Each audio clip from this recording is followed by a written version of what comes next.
ഇപ്പോൾ മുഖ്യമന്ത്രിക്ക് ഈ പറയുന്ന പല്ലിനിടെ കുത്തി മണപ്പിക്കേണ്ട ആവശ്യമൊന്നുള്ള ഒരാളാണെന്ന് എനിക്ക് തോന്നുന്നില്ല.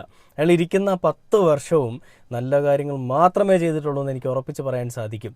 എന്തായാലും എല്ലാം തികഞ്ഞ മനുഷ്യരുണ്ടെന്ന് നമുക്കൊന്നും പറയാൻ പറ്റില്ല. എല്ലാവരുടെയും അടുത്തൊരു ചെറിയൊരു തെറ്റെന്തായാലും കാണും. എല്ലാം തികഞ്ഞവരാണെന്നുണ്ടെങ്കിൽ പിന്നെ മഹാത്മാഗാന്ധി പോലും എല്ലാം തികഞ്ഞൊരു മനുഷ്യനാണെന്ന് നമുക്ക് പറയാൻ പറ്റില്ല അല്ലേ? അങ്ങനെയുള്ളപ്പോൾ ഒരു മഹാത്മാവെന്നോ അല്ലെങ്കിൽ നമുക്ക് ഒരു പേര് ഒരാളെയും വിളിക്കാൻ പറ്റില്ല. ദൈവമൊന്നും അല്ലല്ലോ. എല്ലാവരുടെയും ഭാഗത്ത് തെറ്റുകൾ വരും. ആ തെറ്റുകൾ പിണറായി വിജയൻ്റെ ഭാഗത്തുണ്ടായിട്ടുണ്ടാവാം.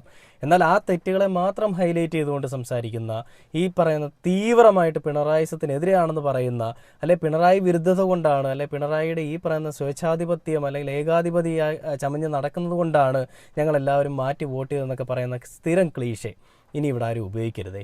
ഇതിൽ നല്ല കളി നടന്നിട്ടുണ്ടെന്നുള്ളത് കേരളത്തിലെ എല്ലാ ജനങ്ങൾക്കും അറിയാം. പല ആളുകളും പിണറായിക്ക് വോട്ട് ചെയ്തിട്ട് പോലും, അല്ലെങ്കിൽ ഈ പറയുന്ന ഇടതുപക്ഷത്തിന് വേണ്ടി വോട്ട് ചെയ്തിട്ട് പോലും അവർ നോക്കുമ്പോൾ വിജയിക്കുന്ന UDF ആണ്. പിന്നെ എന്ത് ചെയ്യാനാണ്? എല്ലാവരും വിചാരിക്കും അവരൊക്കെ ചെയ്തത് UDF-നായിരിക്കും.